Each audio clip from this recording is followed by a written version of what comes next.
الصبح بدا من طلعته. کیا آپ وہ بھول گئے ہیں جب بیت المقدس پر یہودیوں اور صہیونیوں کا قبضہ ہوا تو انہوں نے سلطان صلاح الدین ایوبی کی قبر پہ آ کے ٹھڈے مارے تھے اور کہا تھا اٹھ اور ہمارا مقابلہ کر. صلاح الدین ایوبی کی زندگی میں تو کوئی ان کے سامنے کھڑا نہ ہو سکا. یہ اصل صلاح الدین ایوبی کی قبر کو ٹھڈا نہیں تھا، یہ امت مسلمہ کو جھنجھوڑا گیا تھا، اس کو اٹھایا گیا تھا. لیکن ہم نے کہا میاں ہم اتنے سو گئے ہیں، ہم تو سورہ اسرافیل سے ہی جاگیں گے، اس سے قبل تو ہم بیدار نہیں ہوگے. آئیے اب سلطان صلاح الدین ایوبی کی کہانی بھی سنتے. یہ اسلام کا مجاہد اعظم، یہ حلال اور صلیب کی جنگوں کا ہیرو، اور جس پہ امت اسلامیہ کو آج بھی ناز ہے اور آج صدیاں گزرنے کے بعد یہ سینوں میں دل کی طرح دھڑکتا ہے. سلطان ایوبی کا نام آج بھی دلوں پہ نقش ہے اور اس کا نام سن کے مردہ جانوں کے اندر بھی زندگی کی حرارت پیدا ہو جاتی ہے. اس کے زمانے میں ریجینالڈ بدبخت ایک انگلستان کے شہزادے نے حاجیوں کے قافلے کو روک لیا اور ان کا سامان لوٹ لیا. انہوں نے کہا ہم حج پہ جا رہے ہیں، تو نے ہمارا سامان لوٹ لیا، ہمیں جانے دے. تو اس نے دریدہ دہنی کرتے ہوئے کہا بلاؤ اپنے نبی محمد کو جو تمہاری جان چھڑائے. بس سلطان صلاح الدین ایوبی تک یہ بات پہنچی تو میں نے تاریخ میں پڑھا کہ وہ دانت پیستا تھا، اس کی آنکھوں میں خون اتر آیا اور اس میں کھڑے کھڑے قسم کھائی کہ جب تک اس ظالم کو کیفر کردار تک نہیں پہنچاؤں گا چین کی نیند نہیں سوؤں گا. پھر پونے دو سال کا عرصہ آپ سلطان صلاح الدین ایوبی کی زندگی دیکھ کے جنگی مہموں کو ترتیب دیتا رہا. دن رات اس نے ایک کر دی، نیند قریب نہ آنے دی. جب نیند بہت زیادہ تنگ کر دی تو پھر وہ خیمے کی چوب کے ساتھ ٹیک لگا کے کھڑے ہو کر کے اپنی آنکھوں کی آگ بجھا لیتا. اور پونے دو سال کا عرصہ اس نے چارپائی پہ لیٹ کے نہیں دیکھا. پھر وہ لمحے آئے کہ اللہ نے اس کی مراد پوری کی.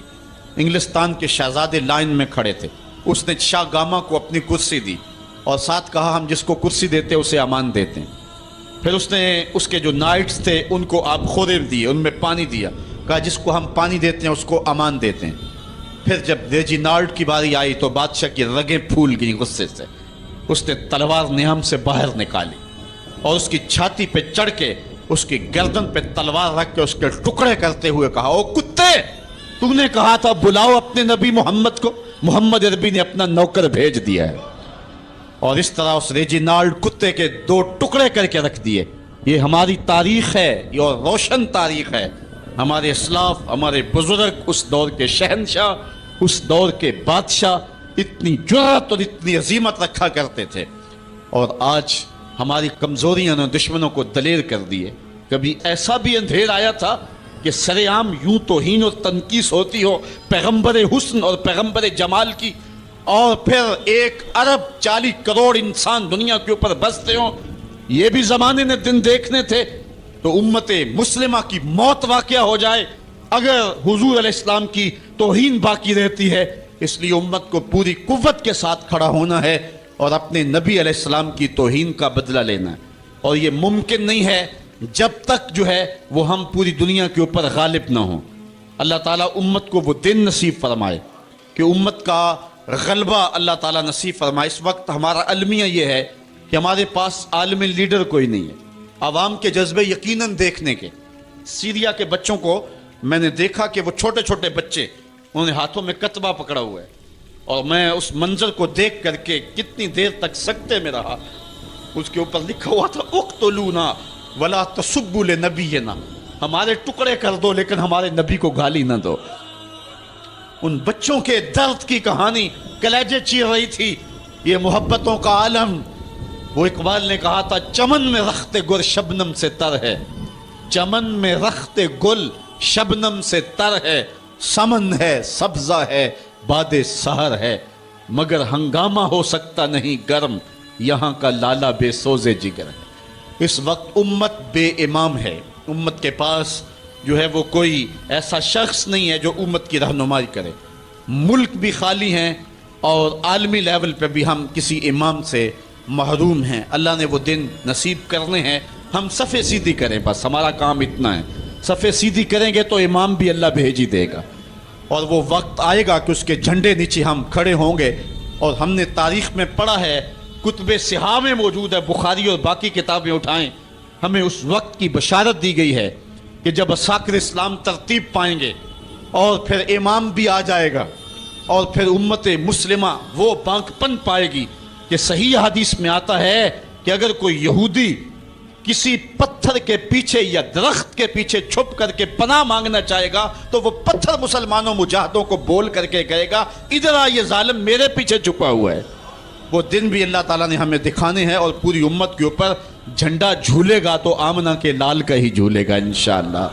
آ ملیں گے سینہ چاکانے چمن سے سینہ چاک، بز میں گل کی ہم نفس باد صبا ہو جائے گی، شبنم افشانی پیدا کرے گی میری سوز و ساز، اس چمن کی ہر کلی درداش نہ ہو جائے گی، آسمان سحر کے نور سے ہوگا آئینہ پوش، ظلمت رات کی سیماب پا ہو جائے گی، شب گریزاں ہوگی آخر جلوہ خورشید سے، یہ چمن معمور ہوگا نغمہ توحید سے.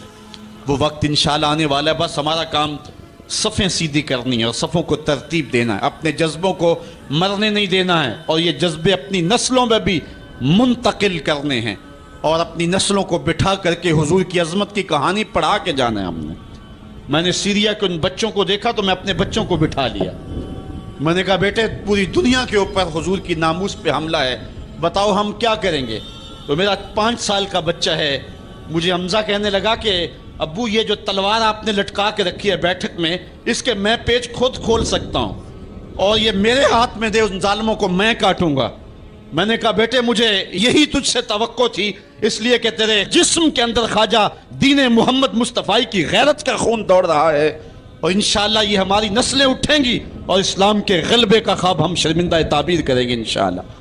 تو اپنے بچوں کو بٹھائیں اور ان کو بتائیں، اور ان کو حب رسول کے جام پلائیں، اور ان کے اندر محبت رسول انڈھیل دیں، اور ان کے سینے کے اندر یہ حرارت پیدا کر دیں، اور وہ امت کے لیے اور نام محمد کے لیے ہر قربانی دینے کے لیے آمادہ ہو جائیں. انشاءاللہ وہ وقت دور نہیں ہے جب پوری دنیا کے اوپر اسلام کا جھنڈا جھولتا ہوا نظر آئے گا. ہم نے اپنے جذبوں کو بہر صورت بیدار رکھنا ہے، اور اگر انہوں نے توہین کی زبان کھولی ہے تو کروڑوں انسان حضور کی مدح میں زبانیں کھول لیں، صبح و شام وظیفہ درود و سلام کا لبوں پہ جاری کر لیں، اور حضور کے نام کا جھنڈا اٹھائیں. یہ گلیوں میں، یہ چوکوں میں، یہ بازاروں میں یہ احتجاج، یہ تو ایک معمولی کیفیت ہے. ہم تو اس سے آگے بھی اگر ہم بے بس ہیں، کر کچھ نہیں سکتے. سچی بات ہے، ہمارے اندر جو جذبوں کی کائنات ہے ان کو کچا چبا جائیں کہ جنہوں نے میرے آقا حضور نبی رحمت کی توہین اور تنقیص کی ہے. اس لیے جو ہم سے بن پڑا، جو ہم سے ہو سکا، ہم نے وہ ضرور کرنا ہے. وہ کیا کہا تھا سودا نے کہ مجنو لیلا سے بازی نہ لے سکا پر سر تو دے سکا. کس منہ سے کرتے ہو دعویٰ عشق سودا، تم سے تو یہ بھی نہ ہو سکا. ہم نے دیکھنا ہے کہ ہم کیا کرتے ہیں، اس حوالے سے ہمارے جذبات کیا ہیں. مجھے یاد آئی آج ہمارا سارا دن آج ہمارا کی کہانیاں میرے ذہن میں گردش کرتی رہی. ہمارا غزوہ احد کی نامور مجاہدہ ہیں کہ جب بھگدڑ مچی اور کچھ تو خون ہونے لگا اور عجیب کیفیت بن گئی، تو اس وقت حضرت ہمارا خاتون ہیں جو اس جنگ میں ساتھ آئی تھی. کس کام کے لیے آئی تھی؟ کہ کوئی زخمیوں کی مرہم پٹی کروں گی. لیکن جب دیکھا کہ حضور تنہا ہے اور تیروں کی برسات ہو رہی ہے، ہمارا تلوار لے کے میدان میں آ گئی، اور حضور نبی رحمت نے فرمایا کہ میں جدھر دیکھتا تھا مجھے ہمارا ہی نظر آتی تھی. اگر ادھر سے حملہ ہوتا آگے ہمارا کھڑی ہوتی، اگر ادھر سے حملہ ہوتا تو ہمارا کھڑی ہوتی. میں کہتا ہمارا تیرے نام پہ میری نسلیں قربان، جس نے محمد عربی کی آبرو کا پہرا دیا. اللہ اکبر.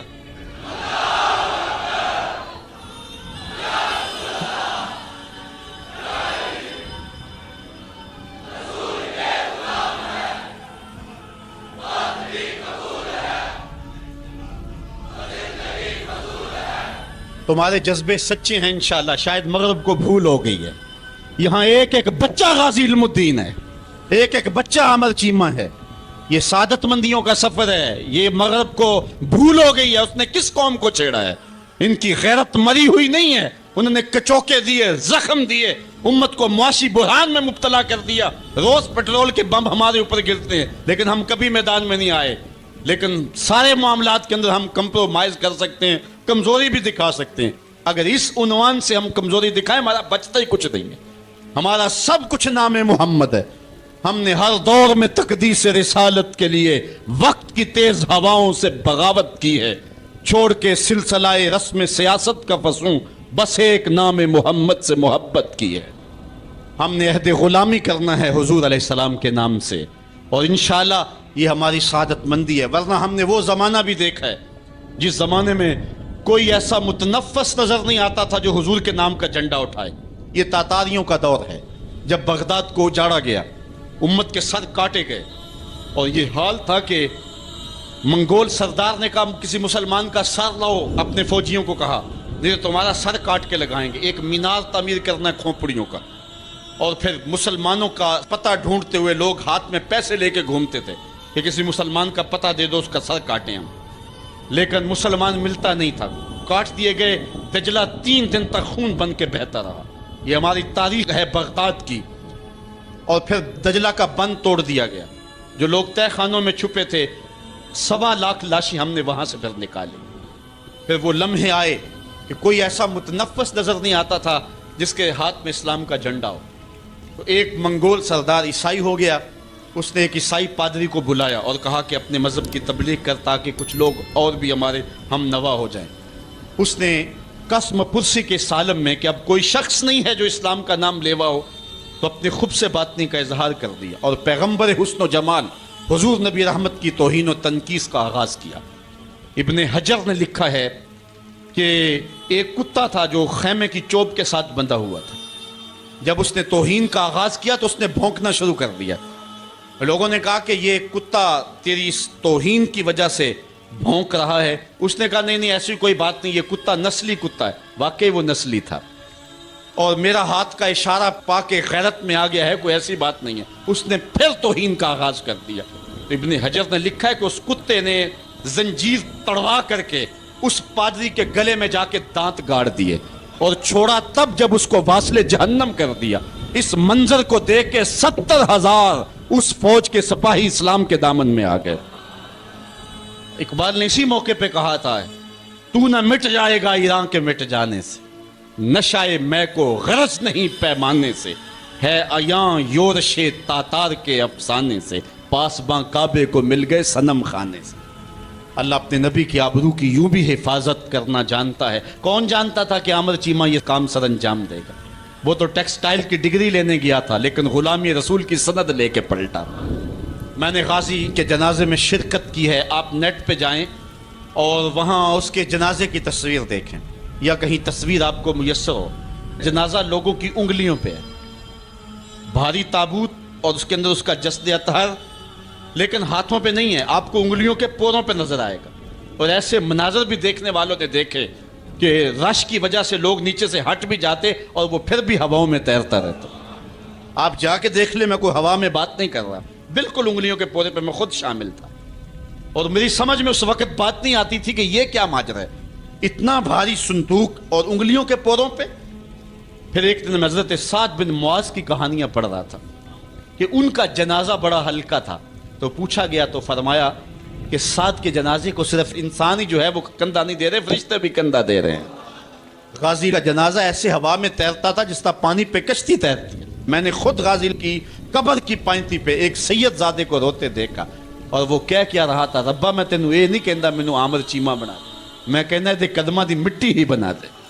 یہ سعادت مندی کی موت ہے, یہ خوش نصیب لوگوں کی زندگی ہے, اور مسلمان اس کو اعزاز سمجھتا ہے. اس پورے حال میں کوئی ایک شخص بھی نہیں ہوگا کہ جس کے دل میں یہ آرزو نہ ہو کہ میں حضور کے نام پہ قربان ہو جاؤں. ایک ایک شخص کے سینے کے اندر, میں سمجھتا ہوں میرا ہی سینہ, لیکن نہیں, ہر شخص کا سینہ یہی ہے, اور ہر شخص کے اندر کے جذبات یہ, یار یہ دھڑا کیا ہے زندگی میں حضور کے بغیر, سب کچھ حضور ہی ہیں. اور ہماری زندگی کا سب سے قیمتی اثاثہ حضور کی ذات ستودہ صفات.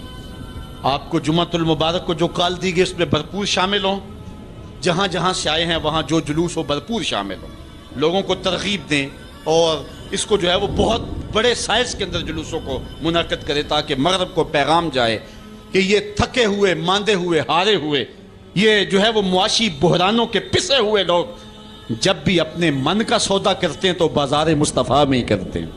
ان کو پیغام جائے اور ہماری نسلوں کے اندر بھی یہ جذبے جاگے، اپنے بچوں کو بھی انگلیوں سے لا کر کے جو ہے وہ ان جلوسوں کے اندر لے کر کے آئیں اور اس سعادت مندی کے سفر کے اندر ان کو بھی شامل رکھیں تاکہ ان کے اندر بھی یہ جذبے بیدار ہوں. کہ محمد سے وفا تو نے تو ہم تیرے ہیں، یہ جہاں چیز ہے کیا لوح و قلم تیرے.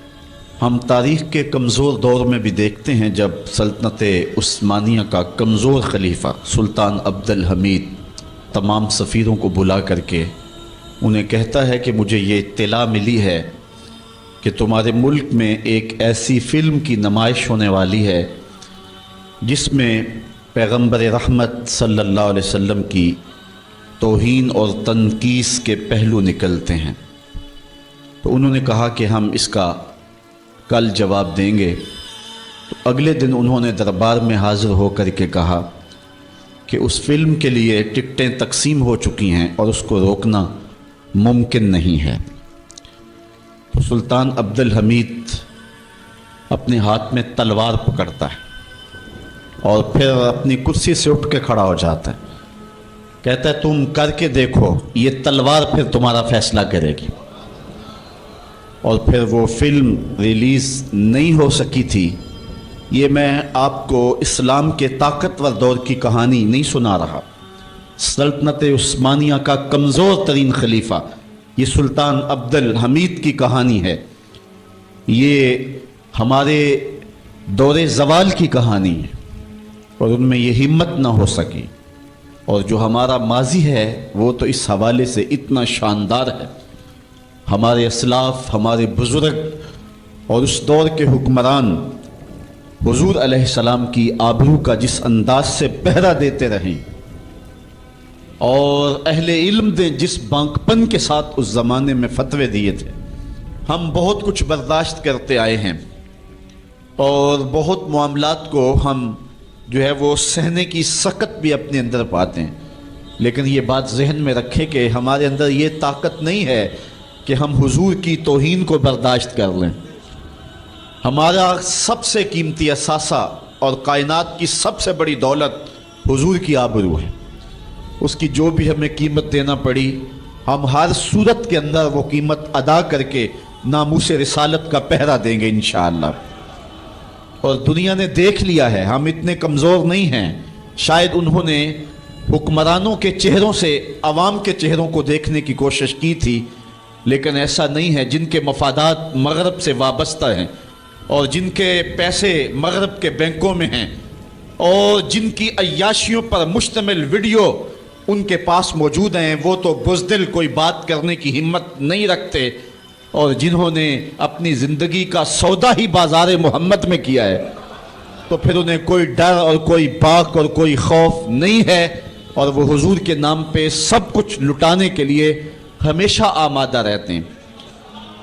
کوئی ان کے ساتھ چلے یا نہ چلے. لاہور کے اندر پرسوں درس قرآن کے بعد میں ایک دوسری جگہ درس قرآن پہ جا رہا تھا تو میں نے ایک تنگ گلی میں دیکھا کہ ایک بوڑھا شخص تھا جس کی عمر کوئی 80 سال کے قریب ہوگی. اس کا حلیہ بھی نہیں بتا رہا تھا کہ وہ کوئی مذہبی شخص ہے. اس کی وضاقتہ بھی ایسی تھی اور اس کا لباس بھی کچھ ایسا تھا. لیکن اپنے 10 یا 12 سال کے پوتے کو اس نے بٹھایا تھا موٹر سائیکل پہ اور پیچھے خود بیٹھا ہوا تھا اور ہاتھ میں پلے کارڈ اٹھایا ہوا تھا اور اس اوپر لکھا تھا کالی کملی والے تم پہ لاکھوں سلام.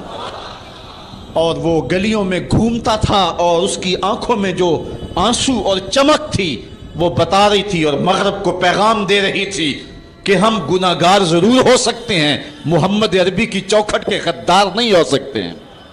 ہمارا سب سے قیمتی اثاثہ حضور علیہ السلام کی آبرو پہ قربانی دینا ہے اور یہ ہماری زندگی کی سعادت مندی ہے. امام مالک نے کہا تھا کہ 2 ہی چیزیں ہیں دنیا کے اوپر، یا عاشقان رسول زندہ رہیں یا گستاخان رسول زندہ رہیں. دونوں ایک ساتھ زندہ نہیں رہ سکتے ہیں اور اب وہ وقت آ گیا ہے کہ ہم پوری قوت کے ساتھ کھڑے ہو کر کے اس بات کا اعلان کریں اور پوری امت سیسا پلائی ہوئی دیوار بن جائے اور امت کا ایک ایک بچہ غازی علم الدین شہید بن جائے، غازی عامر چیمہ بن جائے، مغرب کی وادیاں بھی گونج اٹھے اور مشرق کے دیواروں در بھی گونج اٹھے، اور جدھر ہی کان لگائیں میرے محمد عربی کے قصیدے ہی سنائی دیں۔ کائنات کا ایک ایک گوشہ حضور کے نام پہ قربان کرنے کا ہم عزم کریں، اور پھر اس کی جو بھی قیمت ادا کرنی پڑے ہمارے لیے جو ہے وہ بالکل ادنا قیمت ہے۔ میرے امام نے کہا تھا، آج بھی بریلی کی گلیوں سے صدا آتی ہے، کروں تیرے نام پہ جاں فدا، نہ ایک جاں دو جہاں فدا، دو جہاں سے بھی نہیں جی بھرا، کیا کروں کروڑوں جہاں نہیں۔ کہتے ہیں حضور میں آپ کے نام پہ جان وار دوں، پھر کہا ایک جان کیا میں سارا جہان وار دوں، اور پھر کہتے ہیں حضور دو جہان وار کر کے بھی دل نہیں بھرا ہے، آپ کی چوکھٹ اتنی اونچی ہے، کروڑوں جہان بھی ہوتے تو آپ کے نام پہ نچھاور کر دیے جاتے۔ تو حضور علیہ السلام کی آبرو، حضور علیہ السلام کی عزت اور حضور کی ناموس کا پہرا، یہ اہل ایمان کی زندگی ہے، اور ان کی زندگی کا درہ ہے، اور ان کی زندگی کا شیوا اور دستور ہے۔ کتاب رحمت کا مضمون دیکھیے، آج آپ کو کئی لوگ بزدلی کی تبلیغ کرتے دکھائی دیں گے، مختلف چینلوں پہ بیٹھے ہوئے کمزور باتیں کرنے والے بھی آپ کو دکھائی دیں گے، کسی کی بات پہ کان نہ دھریں۔ آئیے دیکھیے قرآن کیا کہتا ہے، ان الذین یؤذون اللہ ورسولہ لعنہم اللہ فی الدنیا والآخرہ، وہ لوگ جو اللہ اور اس کے رسول کو اذیت دیتے ہیں ان پر دنیا میں بھی لعنت ہے اور آخرت میں بھی لعنت، وَأَعَدَّ لَهُمْ عَذَابًا مُهِينًا، اللہ تعالیٰ فرماتا ہے ان کے لیے اللہ نے دردناک رسوا کر دینے والا عذاب تیار کر رکھا ہے۔ اور آگے چل کے یہی سورہ احزاب میں فرمایا ملعونین، وہ لوگ لعنتی ہیں، یہ قرآن ہے، ملعونین، اللہ کہہ رہا ہے یہ بدبخت لوگ پھٹکارے ہوئے ہیں، اینما سوکفوا اخذوا وقتلوا تقتیلا، جہاں بھی پکڑے جائیں ان کو گن گن کے قتل کر دو۔ ابن خطل نامی ایک بدبخت تھا جو حضور کی توہین کیا کرتا تھا۔ آقا کریم علیہ السلام جب مکے سے ہجرت کر کے مدینہ تشریف لائے، مدینے سے پھر دوبارہ مکے میں جب حضور جلوہ فراز ہوئے اور فتح مکہ کا روشن واقعہ ہمارے سامنے ہے، تاریخ آپ پڑھیں، اس وقت حضور علیہ السلام نے حکم دے دیا تھا کہ جو معافی مانگے اسے معاف کر دو، جو دروازے بند کر لے اسے معاف کر دو، جو امن مانگے اسے امان دے دو، جو ہتھیار پھینک دے اسے امن دے دو، جو معذرت کرے اس کی معذرت قبول کر لو۔ لیکن کچھ بدبخت گستاخان رسول کے بارے میں فرمایا یہ جہاں بھی ملے ان کے ٹکڑے کر دو۔ ان میں سے ایک بدبخت ابن خطل تھا، اس کی دو لونڈیاں تھیں، یہ دونوں گا گا کے تنقیس کرتی تھی حضور کی، اور یہ شعر لکھتا تھا۔ ابن خطل جب حضور علیہ السلام کے لشکر کو مکے میں آتا ہوا دیکھتا ہے تو اپنی جان بچانے کے لیے کعبے کے پردے کے اندر چھپ گیا۔ اہل ایمان جب طواف کر رہے تھے تو کعبے کے پردے کے اندر چھپی ہوئی کوئی چیز دیکھی، انہوں نے ٹٹولا دیکھا تو ابن خطل تھا، پناہ تو اس نے کعبۃ اللہ کی دیوار اور پردے کے درمیان لی، لیکن حضور نے تو کہا تھا جو ابو سفیان کے گھر میں چلا جائے اسے بھی امن دے دو، حرم تو امن کا مرکز ہے ہی ہے، جو ابو سفیان کے گھر چلا جائے اسے بھی امن دے دو۔ اور یہ کعبہ کی دیوار کے ساتھ چمٹا ہوا تھا اور کعبے کے پردے کے اندر چھپا ہوا تھا۔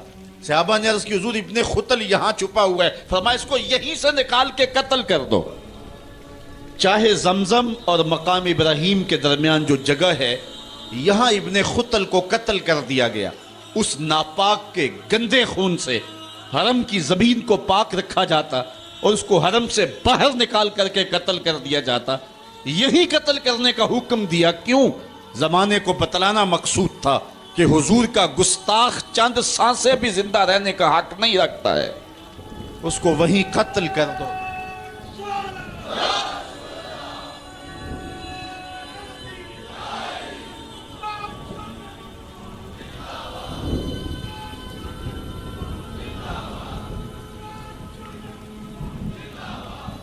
آج ہم یاد کرتے ہیں سلطان صلاح الدین ایوبی کو، آج یاد آتا ہے سلطان نور الدین زنگی، جنہوں نے نام محمد پر اپنا سب کچھ وار دینے کا عزم کر رکھا۔ دنیا پہ کتنے حکمران آئے ہیں، آج دنیا ان کا نام بھی نہیں جانتی، لیکن کیا وجہ ہے کہ سلطان ایوبی کا نام لبوں پر آئے ادب سے پلکیں جھک جاتی، عقیدت اور احترام کے جذبات سینے میں پیدا ہوتے ہیں. کیوں؟ اس لیے کہ حضور علیہ السلام کے نام پر اس نے وفا کی ہے، اور یہ رب کا وعدہ ہے کہ جو میرے رسول سے وفا کرے گا پھر اس کو میں مرنے نہیں دوں گا. اقبال نے اپنا سارا فلسفہ شعر میں نچوڑا ہے کہ محمد سے وفا تو نے تو ہم تیرے ہیں، یہ جہاں چیز ہے کیا لوح و قلم تیرے.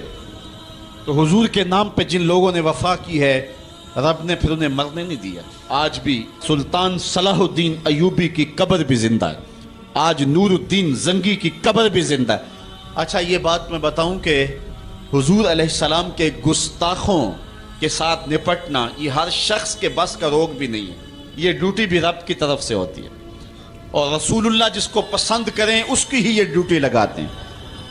ورنہ کس کے سینے میں یہ آرزو نہیں مچلتی؟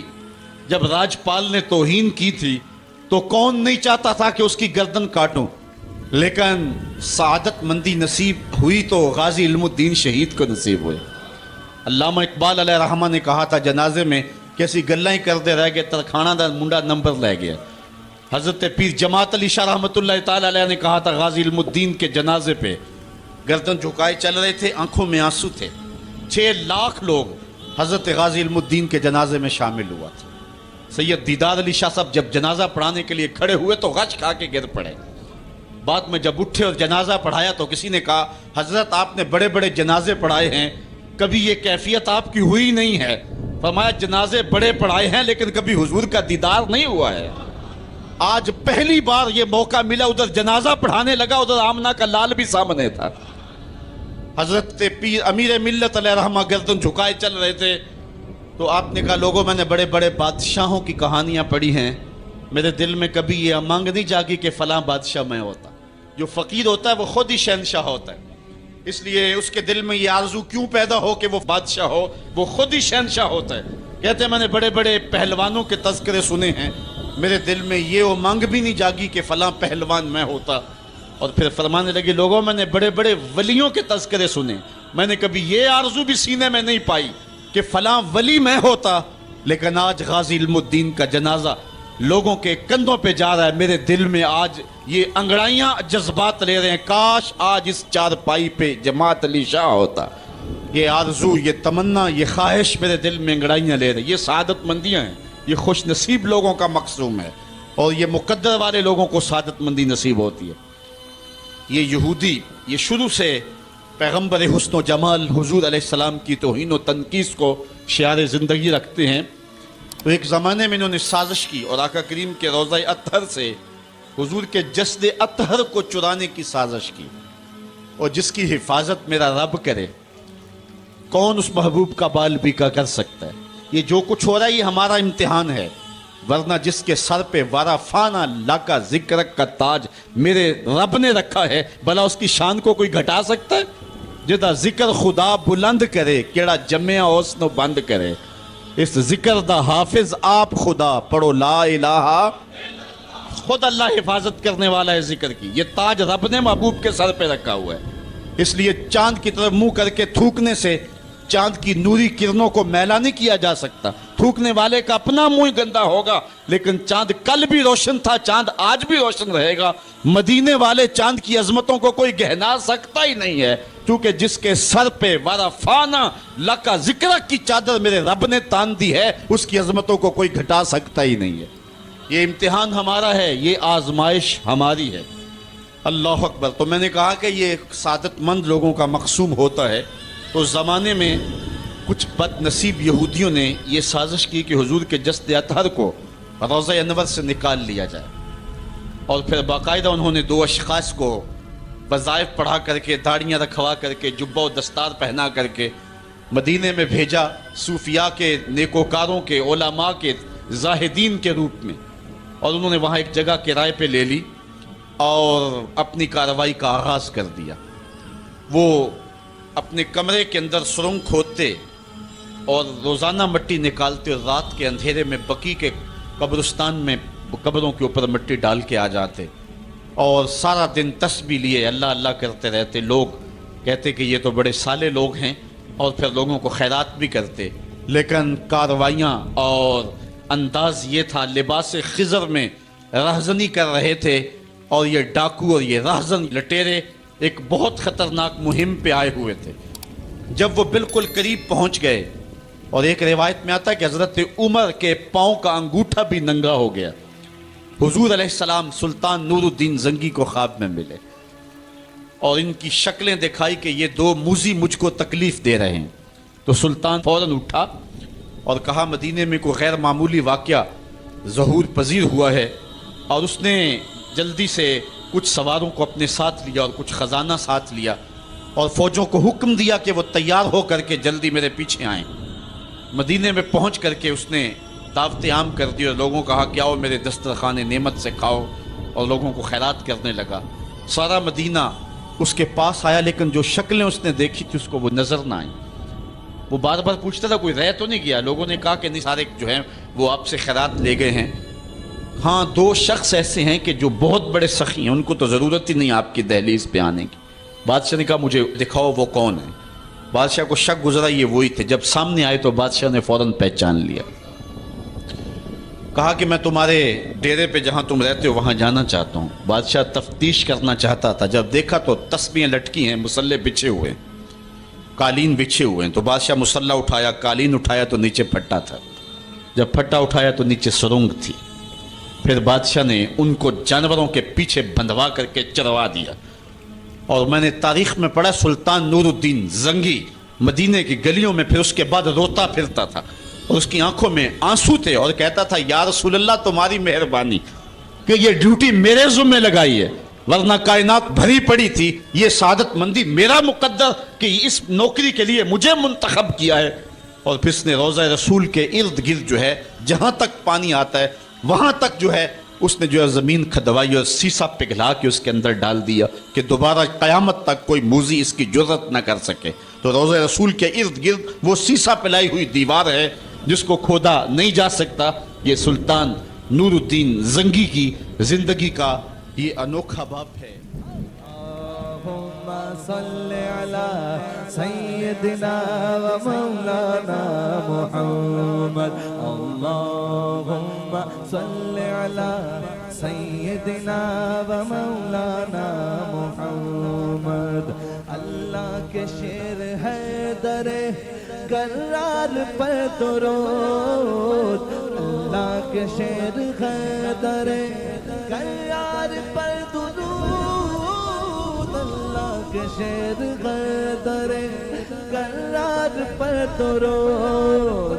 حضرت حسن حسین کے کردار پر درود، اللہم صلی علی سیدنا و مولانا محمد وعلی سیدنا علی و سیدتنا فاطمہ و سیدتنا زینب و سیدنا حسن و سیدنا حسین وعلی آلہ و صحبہ و بارک وسلم۔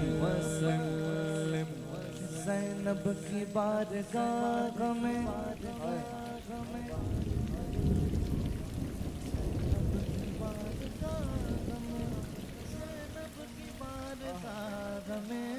زینب کی بارگاہ میں سلام نیاز ہے، زینب کی بارگاہ میں سلام نیاز ہے، جو مرتضیٰ کی لاڈلی زہرا کا ناز ہے۔ اللہم صلی علی سیدنا و مولانا محمد وعلی سیدنا علی و سیدتنا فاطمہ و سیدتنا زینب و سیدنا حسن و سیدنا حسین۔ زینب کی بارگاہ میں سلام نیاز ہے، زینب کی بارگاہ میں سلام نیاز ہے، زینب کی بارگاہ میں سلام نیاز ہے زینب کی بارگاہ میں سلام نیاز ہے جو مرتضیٰ کی لاڈلی زہرا کا ناز ہے اللہم صلی علی سیدنا و مولانا محمد